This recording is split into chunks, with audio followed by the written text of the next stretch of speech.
Bienvenue à vous pour cette nouvelle leçon de mesure CM1, CM2, la leçon du jour, le périmètre, voyons tout ça. Dans cette leçon sur le périmètre, on va trouver 4 compétences. Je sais ce qu'est le périmètre d'une figure, je sais calculer le périmètre d'un polygone, je sais utiliser les formules de calcul du périmètre du carré et du rectangle, je sais utiliser la formule de calcul du périmètre du cercle. Le périmètre d'une figure, c'est la somme des mesures des côtés. Donc on mesure tous les côtés, on additionne tout ça, ça nous donne le périmètre. Le périmètre, c'est donc une longueur. Dans cette figure-là, on a 5 côtés. On va mesurer le côté A, le côté B, le côté C, le côté D, le côté E. Une fois qu'on a mesuré tout ça, on va tout additionner et ça va nous donner le périmètre de la figure. Périmètre égale côté A plus côté B plus côté C plus côté D plus côté E. Donc si on doit utiliser une formule qui n'est pas très nécessaire, mais ça donne de bonnes habitudes, on va dire que P pour périmètre égale A plus B plus C plus D plus E. Périmètre du carré. Le carré, il a 4 côtés qui sont égaux. Et oui. Donc c'est facile. On va mesurer le côté du carré et on va pouvoir le multiplier par 4 puisqu'il y a 4 côtés égaux. Donc on va dire que périmètre égale côté fois 4. Si on utilise la formule, P pour périmètre égale C fois 4. C, ça veut dire la longueur du côté.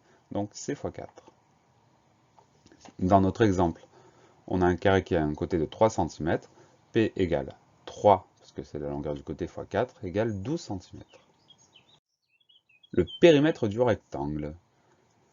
Voici un rectangle. On sait que le rectangle est composé de deux côtés égaux qui se font face, de longueur et de largeur.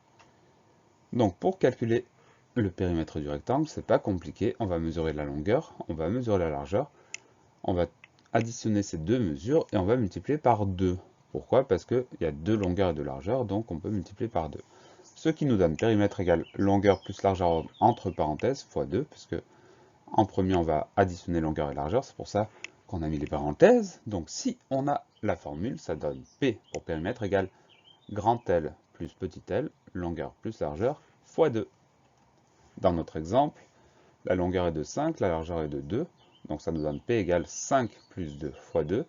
5 plus 2, ça fait 7, donc P égale 7 fois 2, P égale 14 cm. Périmètre du cercle, alors là c'est un tout petit peu plus compliqué. Pour calculer le périmètre d'un cercle, il faut utiliser un nombre qui ne tombe pas juste. Ce nombre est appelé pi. Pi est un nombre très important qu'on va utiliser beaucoup en géométrie au collège, donc on va prendre l'habitude de l'utiliser. Ce nombre pi, il est à peu près égal à 3,1415265. Comme il est à peu près égal, on va utiliser un nouveau signe qui ressemble au signe égal. Ce nombre pi, on va l'arrondir à 3,14, donc on va dire, nous utiliserons pi égale, A est à peu près égal, pardon, à 3,14 pour nos calculs. Si nous prenons un cercle de rayon 2 cm, on va essayer de calculer son périmètre. Donc la formule pour le périmètre d'un cercle, c'est 2 fois pi fois r. R, c'est la longueur du rayon. Donc avec notre exemple, la formule c'est 2 fois pi fois 2, puisque le rayon de notre cercle exemple mesure 2 cm. Donc P égale 2 fois 3,14 fois 2. P est à peu près égal à 12,56 cm.